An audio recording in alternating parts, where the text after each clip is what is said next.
Hello, and welcome to Film Slam Stream's post-film conversation for Topowa. My name is Eric Siler. I'm a professor of film, media arts, and communications, as well as moderator for this conversation. We are very pleased to be joined by the producer and the director of Topowa.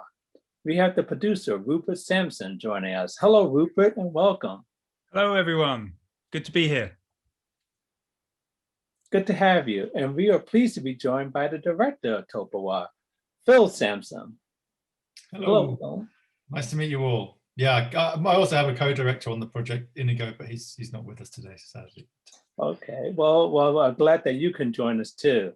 If you're wondering if Phil and Rupert are related, yes, they are. They are brothers. So and so they work together and making this film. So whose idea was it? I mean, is it today? Was it your idea, Rupert? And tomorrow, Phil said it was my idea. Who brought the idea first? This guy, Phil.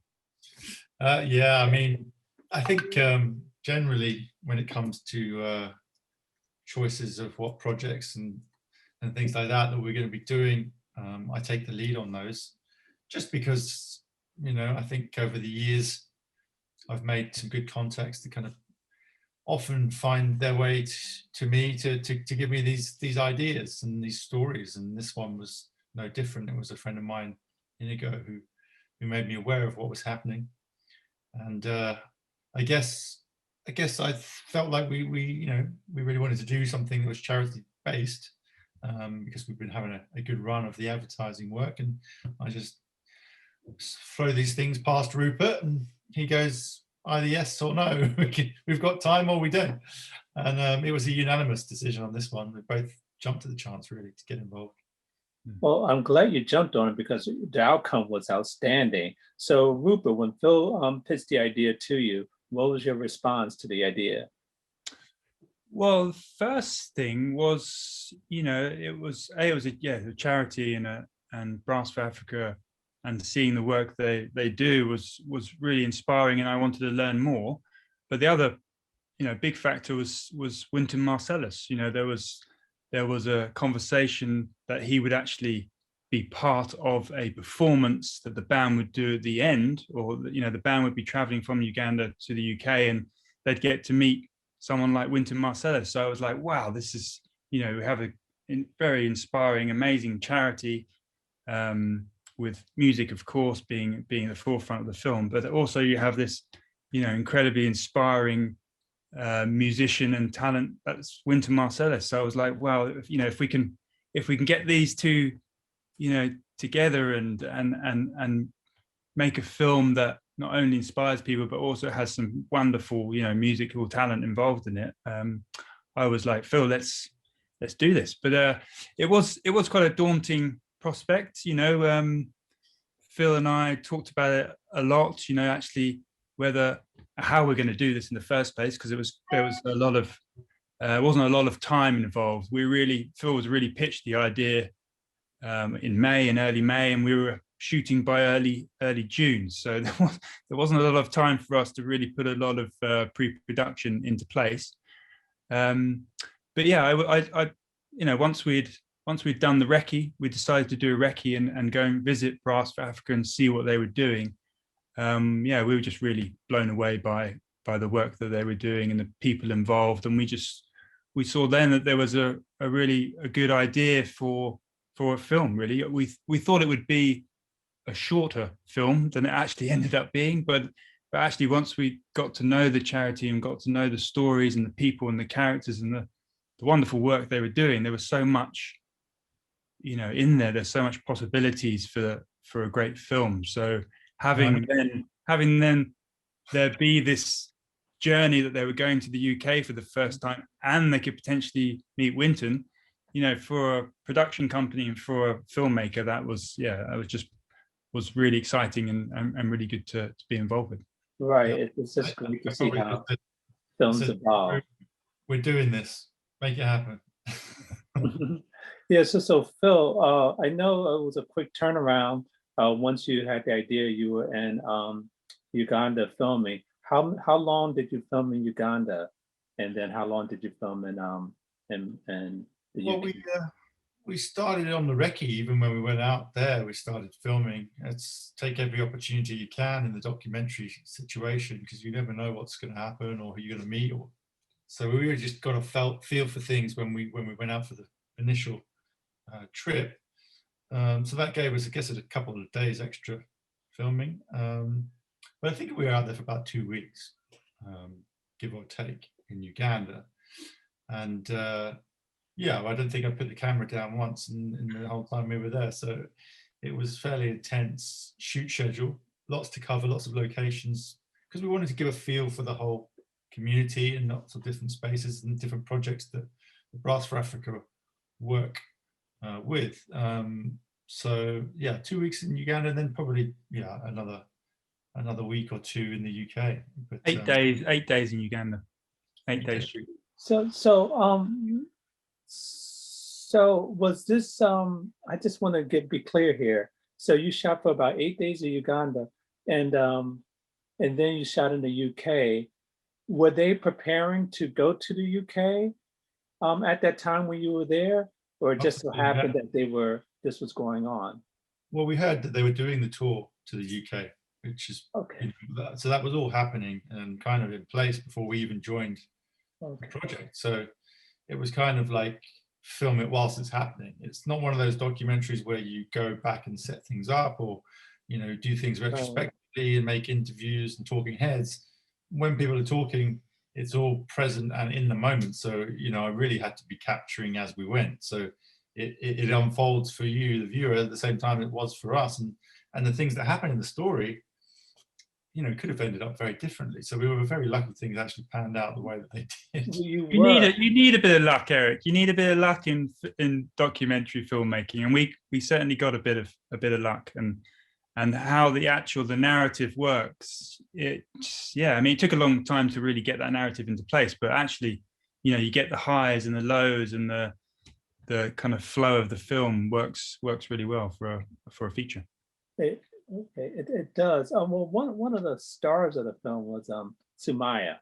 Yeah. And great story. A woman playing a large instrument, and the fact that she wasn't going to go to the UK, that was all real. I took it that she didn't get to go with the rest of the group, and then came on later. It was heartbreaking, really, to see that we built up, and everybody had built up the expectation of going, and there were so many that may not have got the chance to go, but the incredible amount of work that Brass for Africa did, and Andrew especially, who tirelessly stood outside the passport office trying to get these kids, young musicians, passports and visas, because if you're from the slums, like it says in the film, it's a reality.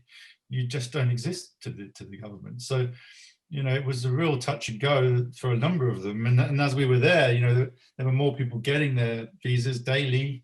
And each time we were getting to know Sumaya more and more and becoming more attached to her story, which we picked out as one that we thought would be a key element to the narrative. And, in her first interview, she gave us the title, Topowa, which she just used as a word at the end of talking, and we were like, well, what does that mean? And she said, well, Topowa means never give up. And so it was that attitude of never giving up that kind of pulled her through, really. And even when the whole band had left to go to the UK, she was still back home, hoping till the very last minute that she would join them for the hero performance, which she did.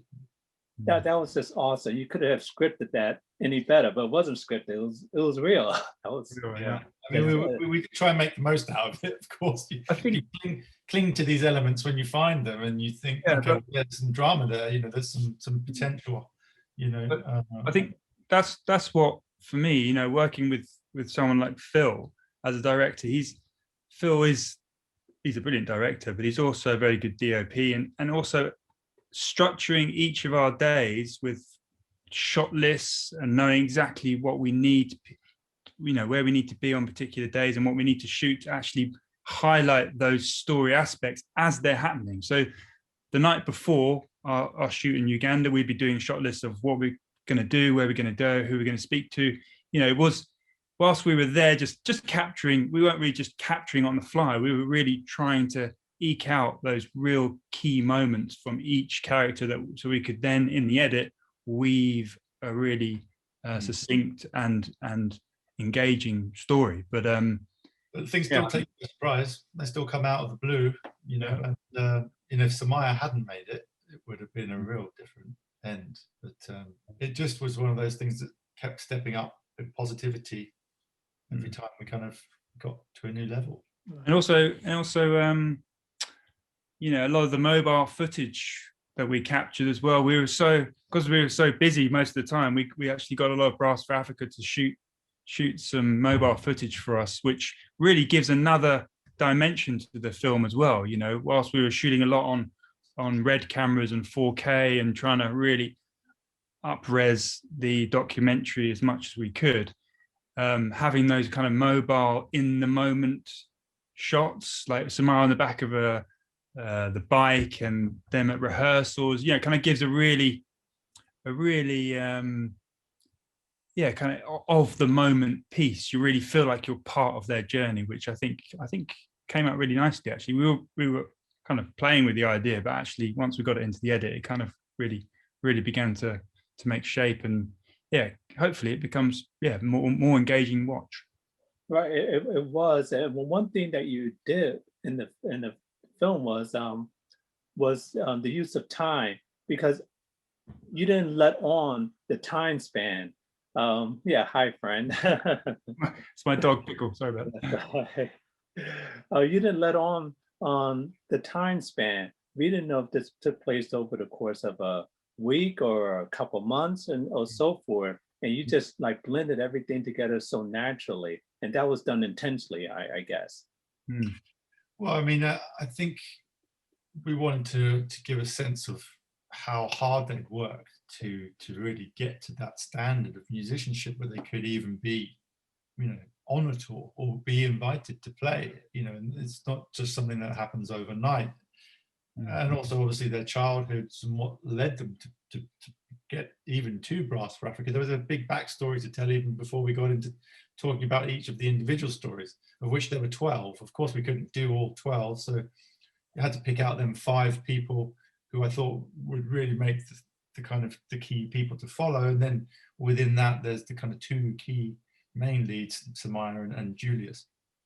So it's an incredibly dense subject. So if we started time-stamping things as we went, and there would have been another edit way, which you would have done like 5 days to go till the tour. And you could have built pressure and got to the last final moment. And we did look at that, but then I decided that it would be better to tell the stories in their own chapters, really. And so I sectioned out the film into kind of bite-sized chunks that helped the viewer, I hope, digest those stories and what's going on. So, you know, the backstory of Brass for Africa was something that happened, you know, over a period of 10 years. But trying to all the time move it towards this journey that they were going on. And people do mention that, you know, I think Andrew is one of the guys that does mention, you know, we're leaving in a few days, but we still don't have Samaya's passport. Or there's always little nods that give you a little bit of a hint that it's quite imminent what's happening.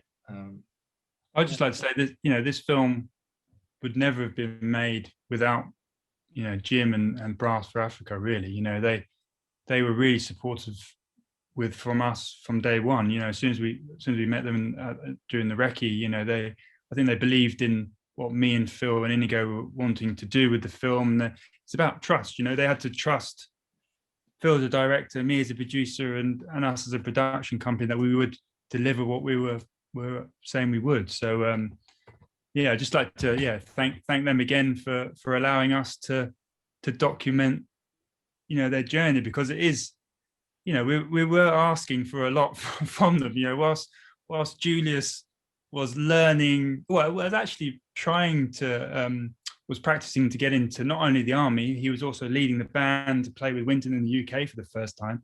There was so much going on for these characters, and then there's us trying to film everything and asking for a lot of interviews when they haven't really done that before. So it was a lot going on, and you know, we threw everything at it. Phil was DOPing, you know, doing gimbal work. I was doing some drone work. You know, whilst we're a producer director, you know, combination, we do wear a lot of hats, especially for this kind of project. You know, you have to grab a camera, or you have to, you know, do some gimbal work, or even a bit of follow focusing, or whatever you can, because it's a small crew. It's, you know, we didn't have a large budget involved, so it was self-funded by Phil and Fix. So we had to really, you know, keep it tight, and keep it mobile, and keep it fluid,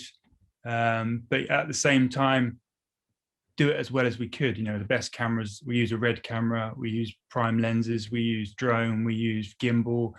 You know, as a producer and a guy working in production, you know, we really threw everything at it, really. And I think you can see that for some of the behind the scenes shots that we have on our website, on the fix.london website. You can see us, we're there holding the cameras, we're doing the gimbal work, we're sweating buckets. You know, there's a behind the scenes video, I think, of Phil just wringing out his t-shirt after a day of filming, where it's just water just dripping on the floor. It was an intense shoot in Uganda, and I don't think we anticipated how tired we'd feel when we got to the UK.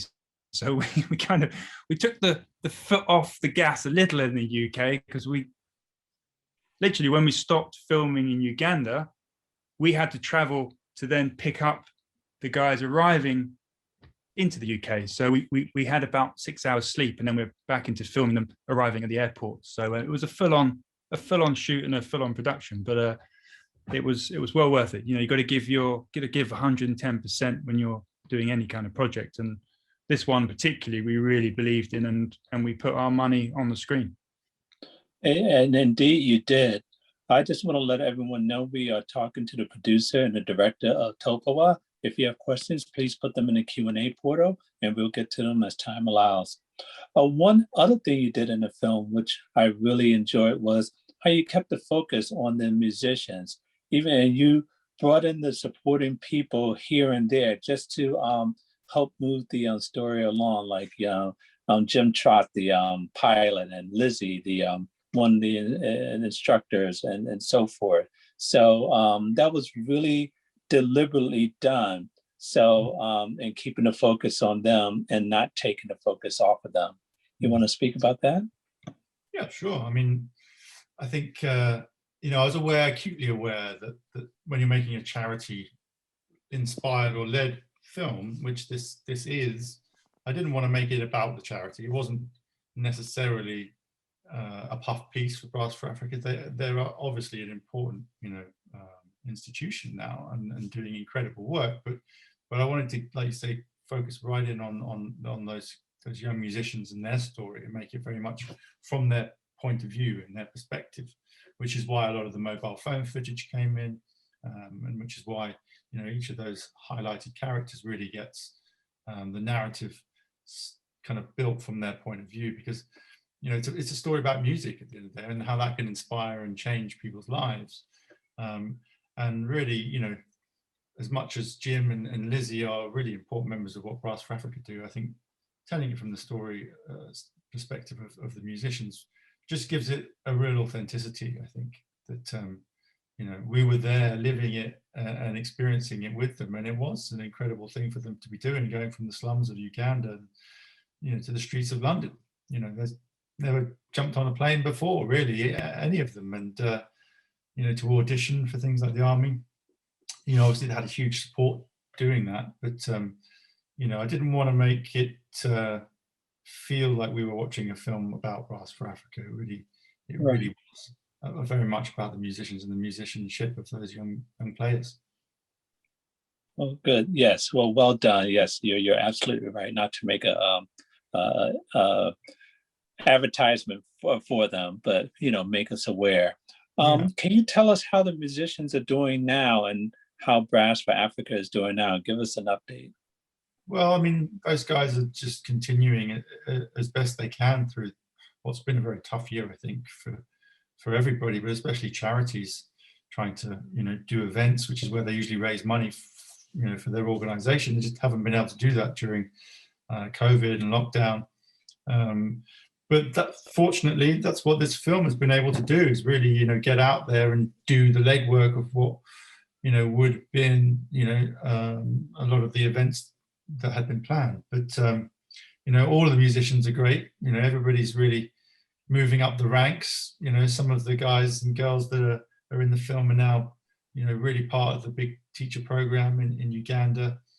Gilbert's, really become a very large player in what they do out in I think Tadeo's just done his exams. He's done some new exams to become a teacher or learning the next stage of his musical development. So, well, obviously, you've got the 4 guys who made it into the army. If everyone's watched the film, they'll see that. We spoke to Julius just the other day, and he's been training hard. He's big. He's huge. He's got such big muscles now. All got very strong in the army, but they're also learning new skills. So Julius is about to do some sound engineering courses. I think another one of the Brass for Africa team is learning how to ride horses, because they're going to be in the cavalry musicians or horse guards. I'm not quite sure what they're called. And then Samaya, we caught up with a lot of them.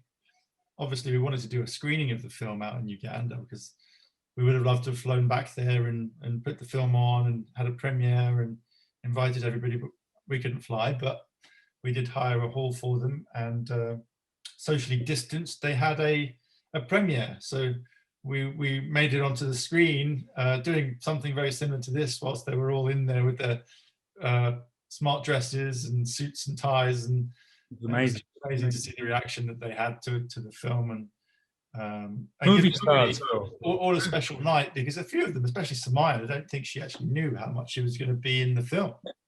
So she was amazed to see that she was such a key part of what was going on. So yeah, I mean, they're all fantastic. They're all really, pushing on hard, and I think it inspired them to go even further into music and really to get back to what they do, and give that opportunity to more people in those situations. So nothing stopped at Brass for Africa. They've been teaching via internet platforms and socially distanced ways. Everybody's had to learn new ways of doing things, haven't they?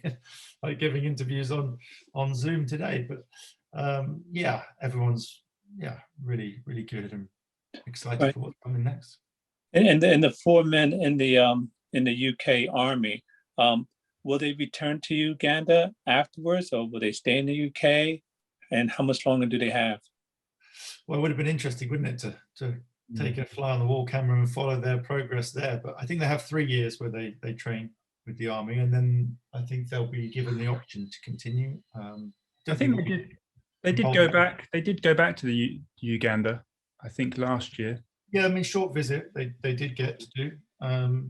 But I think their intention was always, that they would learn some new skills, new talent, and then take back what they know and really, do what matters most to them, and that's bring that elevation and skill set back to where they came from and help those next generation of people. So we'll see. I mean, their stories already are making an impact out there. They're kind of like superstars in the slums now, I suppose.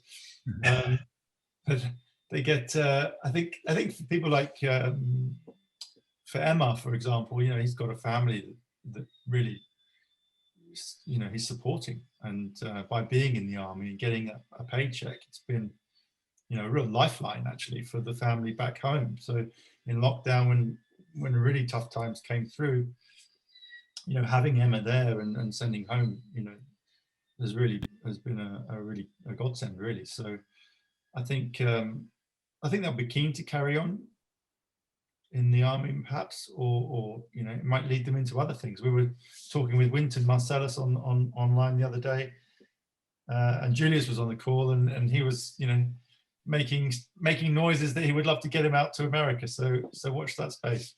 Mm-hmm. And what was it like working with Winter Marsalis?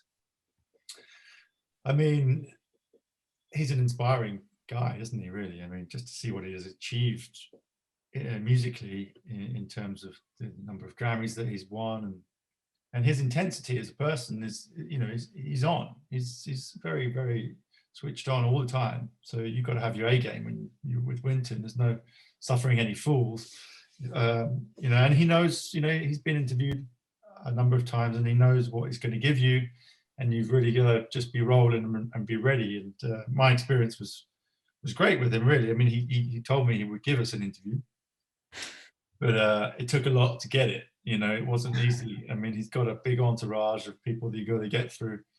And I think if I hadn't been so tenacious, then again, that would have been a real big missing piece to the film puzzle that could have quite easily gone by the wayside. I had to wait outside his dressing room till about 11:30 in the evening after the show. I tried a number of times to get interviews in the daytime, but I think he had his sights on other things. And fair enough, you know, he had a big show to play, a lot of pressure on him to perform, and played an incredible set, which we got to watch from the wings and film a little bit of. And was very generous, really, with his time and eventually with the music too that we put into the film. So, you know, I think all round it was a whirlwind experience with him. We didn't get a lot of time, so we had to make sure we got the things that we needed, which I did, I hope. I think Winton, now watching the film back, I think even he said on the call the other night, he wished he'd spent more time with us. Yeah. You know, I would have loved to have had a day with Winton that we could have set him up with an interview with us on stage, and we could have, you know, quizzed him a bit more and got a few more questions from answers from him. But actually looking back, what he said and how he said it was perfect for the film. You know, it just kind of wraps up the film, and how he was feeling, what he said, just made so much sense. So it worked out really well. Yeah, it was great working with Winton, though, because seeing him on stage, even directing and teaching, is brilliant. You know, he really knows what he wants, and he knows what he needs, and he wants to he just gets people together, and you kind of believe him and really, you know, respect what he's saying. So it could be quite tough too. I mean, at the time, you know, I remember Jim coming over and saying, "God, that was a bit heavy from Winton there," you know. But he doesn't pander to you. You know, he's like, you know, yeah, it's been hard for you, but you know, it's been hard for a lot of people. When it's tough, you know, you really get going. You know, there's nothing that's going to stop you from doing, you know, hard things, and it's really up to you to make it shine. So he really brings out, you know, that confidence and that power for people, and that was interesting to see. Yeah, that was, and but like you said, it did work out well for Winter Marsalis, because I still felt after watching the film that the students were the stars and he wasn't the star. He was just another piece adding to this film. It's all about Julius. It's all about Julius, really. His character. Right. Exactly. Yeah. Julius and Samaya and Bruce and Tado, all the other characters too, that really made this such a strong film. Like you said, it's very inspiring. Not only to the people in the slums of Uganda, but just anywhere. Anyone thinking about picking up an instrument, you know, how it can really, you know, help inspire someone. Have you screened this outside of Uganda? And so what has the response been? Well, we have. We actually finished the film back in November 2020, and it was first premiered at the Rain Dance Festival, which, and it won Best Music Documentary at Rain Dance last year. So that was a great start to the project, and Rain Dance have been really supportive to us and our previous films as well. I think they really loved our musical documentary we did with Blondie, a Clem Burke documentary, which they premiered at their festival in 2019. But we premiered it in the UK first because we thought Rain Dance was a really good festival and we wanted to be part of that. So it got a really good premiere there, and then we got another win at the Berlin Independent Festival this year, actually, back in March. We won Best Feature Documentary there. So it's been, this is why we made the film, really, was to open up and share it with the world and share this inspiring story and really try and allow, you know, viewers out there to see what Brass for Africa are doing and just empowering these people. So And yeah, this is definitely a universal story. And I think, you know, as we've seen with this feedback from friends, family, people we've even just played it to that have asked for a copy to see what we've been up to, have all just been so positive. And so, yeah, it's the vindication really for going through all of that effort and spending the money making it. You know, it's, you know, obviously money is not an object when you're doing something that's a charitable endeavor, but, you know, for a company such as ourselves to kind of to take that chunk of you know, what we have available and put it into doing this kind of project, you know, it's great that the people are touched by it and you know, can really connect with that story, because I think, like you say, music is, it's for everybody, and it's in the film, it's spoken of, it's a universal language. It kind of breaks barriers, borders, genres, everything. So I think there's something in there for everyone, and I think that's what we identified when we were doing it. You said the key word, something for everyone, especially the military. This is I can see this being inspiring for militaries all over the world to make their military more inclusive, and not just, it's not all just about fighting and defending your country, but there's a, you know, many aspects you can go into the military, and music is one of them. And I just love the way have you wove that in too, even though that wasn't your decision, but it worked out. I think with Jim was also being asked by these musicians, you know, where are we going to go when we've learned how to play? You know, is there a job? Is there something that we're going to get from this? And an opportunity like, you know, taking up a position in a military band is huge, because it does take you out of your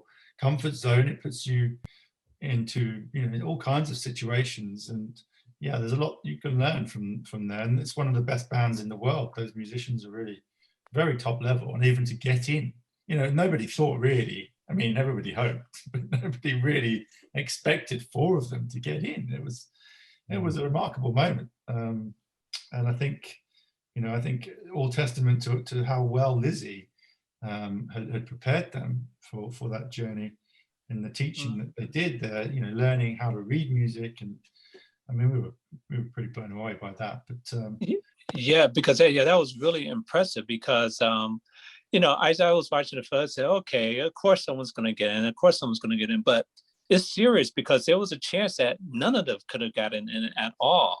So I like the way you impressed that upon us, that this is, you know, really, you know, a big deal. It was life-changing for Julius, for sure.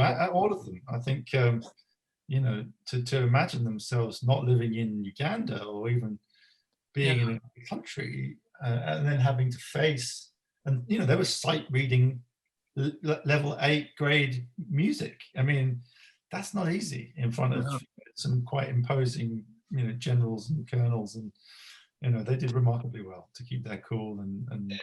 But I think what they saw is what we all see, is that inspiring kind of can-do positivity in those students, and that's something that's, you know, something to be aware of, is how you approach things and how open you are to new experiences, and to be respectful and want that learning.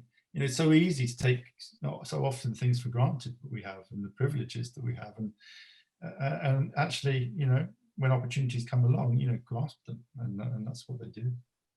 Right, and that's one thing that music and the arts does. It prepares you for situations. So this is just really, really, you know, an extraordinary, you know, piece of work by the 2 of you. So thank you both so much for it. Took a whole team, Eric, a whole team of people to make this happen. It's like, also, yeah, all our, you know, music composer, and, you know, there's a lot of people that were involved from production right through to the final edit. So it's like any film, you know, it's, yes, we need a director, producer, we need, you know, heads of department, but, you know, it really is a team effort, and everyone at Brass for Africa working alongside us, you know, we really appreciate them allowing us to capture it. So right. And I just want to make note to our audience that you know, the connection, they may have researched this, but the connection between Uganda and the UK is that Uganda used to be a former British colony. So that's why there's that connection there. So I just want to let our audience know that. So gentlemen, what's next for the both of you? part 2 of Topowa, or Yeah. what's the- Topowa Part 2. I like it. Well, I mean, lots of things. Julius goes to New York. I think, you know, the arts have been having a pretty tough time at the moment all over the world, you know, with closures of cinemas and, you know, no live music allowed. It's been brutal. A lot of people obviously at home can still record and still do things via online, but being able to support the arts with an inspiring film like this and getting it out to festivals and really enabling the film to do what it should be doing is, you know, reaching people. And, you know, it would have been nice for us to jump on a plane and come out and visit places with it. And maybe that will happen towards the end of the year. So there may be more events and more festivals that this film goes to. But at the company, all the time, we're, you know, thinking up new ideas, new projects. My brain doesn't really stop when it comes to ideas. Seem to have fallen into the documentary space, you know, almost by accident. I started as a commercials director, and so we're still doing things like that in the background, which makes money. And then obviously we, you know, fund these projects, which are kind of more passion pieces that I really want to be involved in. At the moment, we're developing a film about the fashion industry, actually, because that is the world's second most polluting industry and really needs tackling. So, you know, we're going to be talking to some amazing new kind of inventors and brands that are coming out with incredible ways of making and producing clothes that doesn't cost us the earth, literally. So that'll be an interesting documentary to undertake. And we're working with an old friend. Whilst we can't travel at the moment, I really wanted to focus on something in the UK. So seasonal food is also something I'm really a big fan of, and why that is such a good way to follow the natural cycles of food production in the world, and just looking at the things that we can all do really in enabling us to live better on planet Earth as people, without taking too many of the resources and causing too many conflicts. So for me, the documentary voice now is more relevant and more important than ever before, because you can identify and highlight stories that mean something not just to you, but can educate and to kind of help other people that watch it to not change their minds, but, you know, move them in the right direction, shall we say. So I think we'll be talking about food a lot. We're going to film in the West Country here in England, and then with the fashion piece, hopefully that'll take us a little bit further afield into Europe and maybe back over to America. But we have to wait and see what happens with travel.